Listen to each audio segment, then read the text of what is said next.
Flux, ligne, ordonnancement 5S JDOKA. Ces mots ne vous disent rien? Pas d'inquiétude, c'est normal, nous sommes là. Bonjour à tous et bienvenue dans Gemba, le podcast qui vulgarise la logistique. Souvent mal comprise ou mal interprétée, la logistique est confondue avec le transport. Alors, qu'est-ce que la logistique? D'où vient-elle et quel est son avenir? Nous vous dirons tout dans ce podcast et nous vous parlerons des origines et du futur de la logistique. Nous sommes Malo, Thomas, Raphaël, Aurélien et Marceau et nous vous souhaitons une bonne écoute. Bonjour à tous et bienvenue dans Gemba. Je suis Raphaël et aujourd'hui je suis en compagnie de Thomas. Salut Raphaël. Dans cet épisode, nous allons parler du juste à temps. Pour en parler, nous accueillons Jean-Baptiste qui est assistant manager supply chain. Bonjour à vous. Dans un premier temps, Thomas, ce que je te propose, c'est que tu nous présentes un peu ce qu'est le juste à temps. Première partie, la définition. Le juste à temps est apparu dans les années 60. C'est un ingénieur japonais de Toyota, Taishi Ohno, qui a mis en place cette méthode d'approvisionnement. Le juste à temps, c'est une méthode de gestion de production en flux tendu.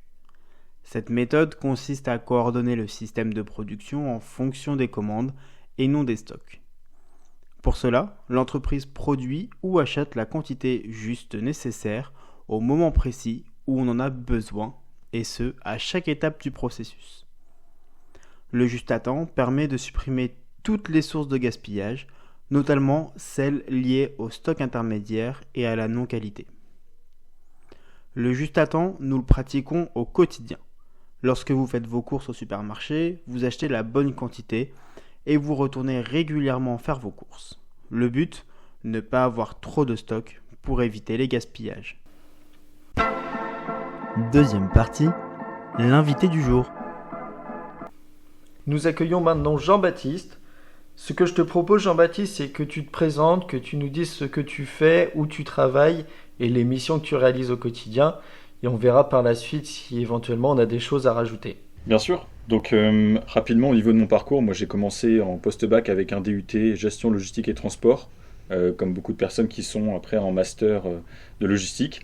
J'ai fait un détour par la banque. Ça m'a servi par la suite parce que du coup il y a une notion financière qui est importante dans la logistique aussi.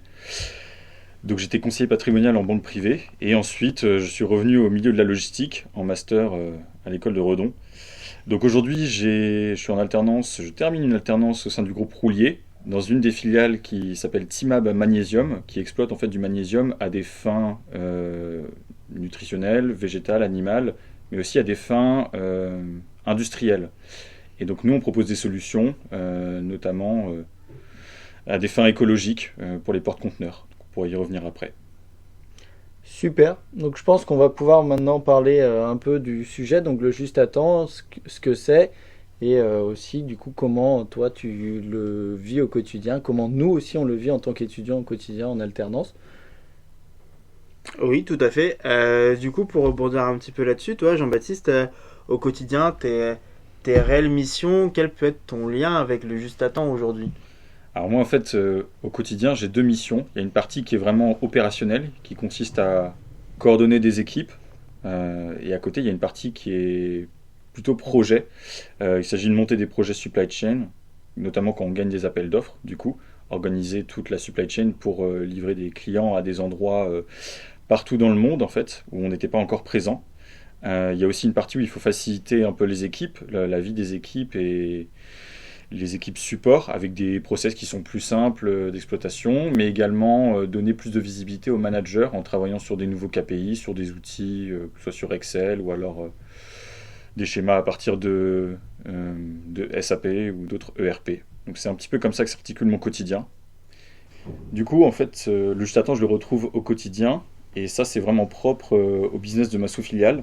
Donc pour contextualiser globalement, c'est que les porte-conteneurs utilisent du carburant marin, plusieurs types possibles, et du coup, on ressort, comme via le pot d'échappement d'une voiture, quelque chose qui est néfaste pour la pollution, la fumée, et notamment au niveau du carburant marin, de la fumée qui contient de l'oxyde de soufre. C'est hyper nocif pour la planète.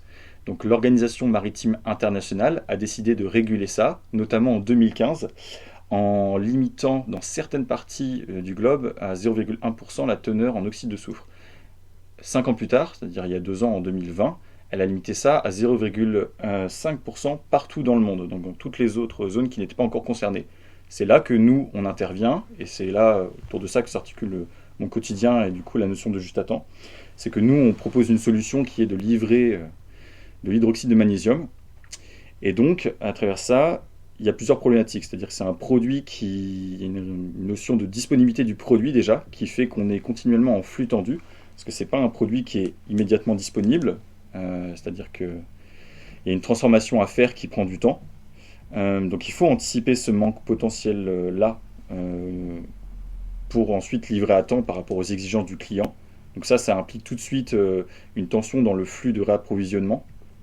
Et derrière, il y a aussi une réactivité client qui est impactée, notamment parce que je l'ai dit, on est un groupe qui est international. Donc le juste à temps à l'échelle internationale, c'est aussi comprendre que si le produit, on va le chercher à un endroit X ou Y, par exemple en Amérique du Sud, et qu'il faut le livrer après en Asie, il y a un temps de trajet qui est long. Donc c'est à prendre en compte aussi. Et donc ça, mêlé à la disponibilité du produit, ça fait des flux qui sont extrêmement tendus. Et on est toujours sur des trajets de 45 jours, tout peut se jouer à 48, même 24 heures par moment. Ok, alors super intéressante l'émission. Franchement, c'est quelque chose d'assez intéressant. J'ai une question, c'est surtout, tu parles d'hydroxyde de magnésium, donc des produits chimiques, si je ne me trompe pas.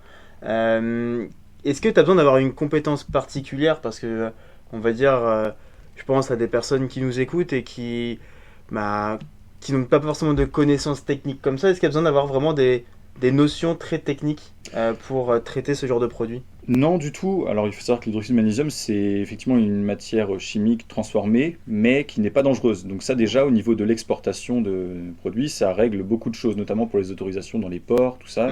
En Asie, par exemple, où ils sont extrêmement exigeants sur la fiche technique et les propriétés industrielles du produit. Maintenant, c'est une propriété du produit, il y a un effet de sédimentation passé un certain nombre de jours, c'est-à-dire que vous avez les particules, votre liquide ne bouge pas, il est stocké dans un isotank par exemple, dans une grosse citerne.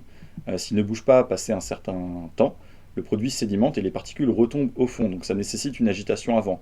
Ça rajoute au juste à temps et à la notion de flux tendu, parce que du coup, soit il faut le livrer rapidement, soit quand on a des transit time, c'est-à-dire des temps de trajet extrêmement longs, par exemple des Pays-Bas à l'Asie, et ben il faut, c'est stocké, mais il faut du coup une étape d'agitation avant de livrer le produit, par exemple.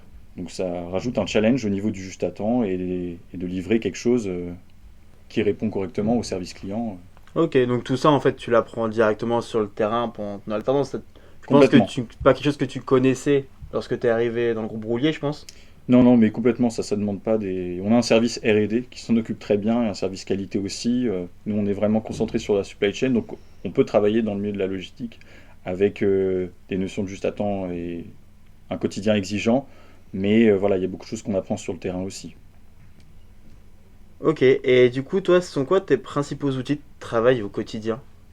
Alors, je trouve que ça illustre bien aussi le milieu de la supply chain, c'est-à-dire que moi, quand j'ai commencé, voilà, j'avais Google et mon téléphone, et donc pour trouver des solutions, appeler les autorités portuaires de San Juan, Porto Rico, ou alors d'appeler justement les partenaires et des sous-traitants à Busan en Corée ou à Singapour. C'est vraiment mes outils, on va dire que c'est la compétence linguistique. Il faut dire que l'anglais, un contexte international, c'est inévitable, surtout que c'est des communications qui sont parfois délicates, assez brouillées, parce que voilà, le téléphone passe pas toujours très bien selon l'endroit où on appelle.